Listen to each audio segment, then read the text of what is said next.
As police continue the search for the suspect, we're learning they believe he killed the victim to avenge his brother's murder. Murderer Dewayland Hurst is on the run as police lay out his alleged motive and brutality. According to court records, Hurst's brother was killed by Michael King in 2020. King had a son with Collins. When officers arrived at her apartment a week and a half ago, they found the boy and his brother peering out the window. Their mother's body lay nearby.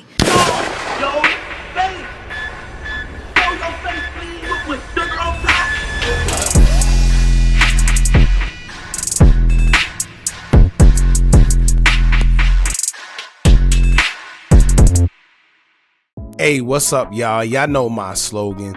I don't know it all,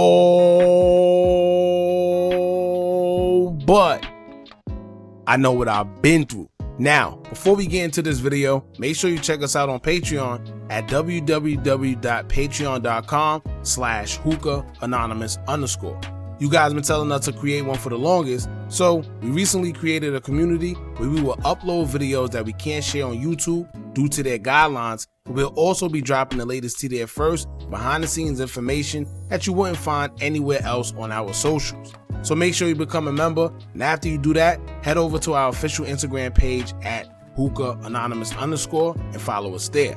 Now without further ado, let's get into what you guys came here to see. Now there's one thing to get revenge, and it's another thing to get back. Although they fall at the same meaning and have the same definition in terms of meaning, however, revenge seems to be a little more sweeter when it comes to actual get back. Get back is when someone is just devious about it, and it's often between street guys who settle their differences by getting even. The story we'll be talking about today has every bit of get back written all over it, and you wouldn't believe the extreme that one man took to get revenge for his brother getting unalived in an unrelated incident. Back in the day, it used to be a rule when it came to the streets that told all the guys that participated in that lifestyle that women and kids were off limits. But in today's day and age, it seemed like that's one forgotten rule, as you have kids, women, and even innocent bystanders falling victim to the mercy of the streets. A man by the name of Dewayland Hurst had been accused of taking a woman's life who had nothing to do with the issue he had with their kid's father. However, it's been stated that Hurst purposely got into a relationship with the woman, all for the sake of getting get back for his half brother that was unalived by her baby father, so he would take his anger out on her and the kids that they shared. That'll be because the person who actually took his brother's life have already been arrested and charged for it. I guess him being arrested wasn't enough, so Dewayland took matters into his own hands and took his girlfriend's life over a situation she couldn't control. It's more to the story that we're going to get into, but before I get into it, let me put a reminder out there for all the ladies. Not only be careful of the men you choose to have relations with, but also be careful about who you choose to have around your children. From the beginning, this sounded like a recipe for disaster once it became known that he was related to someone her baby father unalived. I don't know if she knew that, or maybe she didn't, but from the beginning that sounded like something that doesn't have a positive outcome, especially knowing that this man knows your baby father took his half-brother's life, and being that she has kids, the man will always be around for the sake of his children. So at any time, tempers could flare and things could go left, just like we seen here. But judging from the details of everything, Dewayland had all intentions on causing harm to the woman and her kids from the beginning, and the whole relationship seemed premeditated. We'll get into everything in a minute, but in the meantime, make sure you hit that thumbs up button so we can get this video into the algorithm, and if you're not subscribed to the platform already, make sure you do so now. Let's get into it.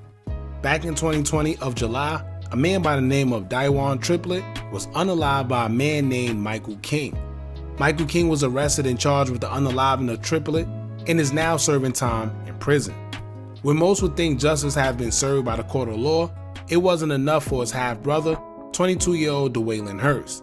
He wanted justice in his own way, and with the suspect who actually did the unaliving not on the street, you would think that it'll be no other way to get revenge for his half-brother.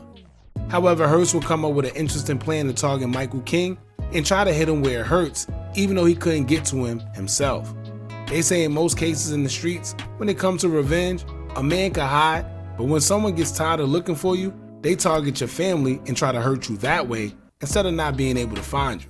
And that's exactly the approach DeWayland had when targeting Michael King. King had 2 children under the ages of 10 years old with a 23-year-old woman by the name of Mary Jane Collins. Back in June of this year, police believe that's around the time Hurst and Collins will begin a relationship with each other. Like I stated earlier, it's no confirmation that she knew he was related to the man her baby father unalived, but Hurst's actions throughout the relationship would prove that he had no real intentions on loving this woman for the sake of a relationship. His behavior just solidified that he was on a mission to get revenge, and just 4 months after dating, his actions will prove just that. Reports say on October 4th, 2024, just before 10 a.m. in the morning, in the new apartment Mary Jane had just moved into, King would make a video call to Collins and their children to check up on them as they usually would. I'm not sure if Hurst was never present when they would video call in the past, but this time, reports say that he was. Upon the video call, Hurst would notice that it was King, the man who took his half-brother's life, and would immediately begin feeling away behind the video call. It said that Hurst began taunting King and even went as far as slapping one of King's sons, which was also captured during the video call. That same video would be the last time Mary Jane was seen alive, as she cried while Hurst was hitting her child and could be heard on video telling him to get away from her son. According to ABC News and Crime Online, the video call was made by a smuggled phone he got into prison, which would be labeled as contraband. However, he was able to send the video out to others in hopes of getting help for his children and their mother. King's mother would get a hold of the video and would take to Facebook to urge someone to check on Mary Jane and her kids due to the nature of the video. When friends would see the post, someone called 911, which led the police going to the apartment. To the officer's surprise, after entering the apartment, they would find Mary Jane's lifeless body and her kids still alive and not physically harmed in the apartment.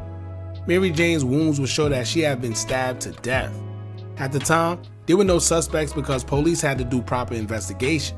But after doing so, Seabrook police had reason to believe Hurst was present at the time of her demise and have motive based on the video of him putting his hands on a child. They also say that he had just assaulted one of the children again just minutes before the officers had arrived and would leave after doing so.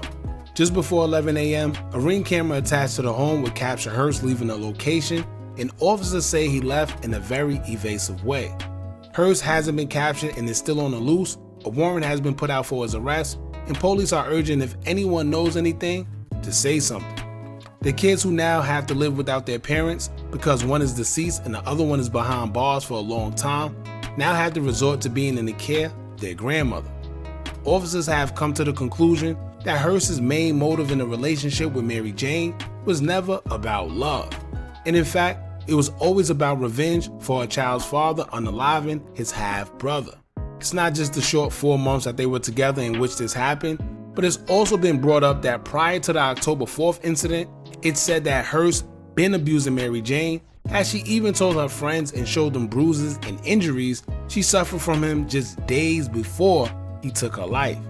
So it sounds like it was a buildup, but once again, I'm interested in knowing whether she knew he was the half-brother of someone her baby father unalived or not. Because if so, this was just a recipe for disaster from the beginning. It's a very unfortunate situation, and like I said earlier, ladies, watch who y'all choose to have your children around. Also, watch who you choose to be around as well, because you never know people's true intentions. With that said, rest in peace Mary Jane Collins, and condolences to her family and kids. And don't forget to like, comment, share, and subscribe. Hit that bell so you're notified every time we drop new content. And remember, as long as you keep on watching, I'ma keep on dropping. I'm out.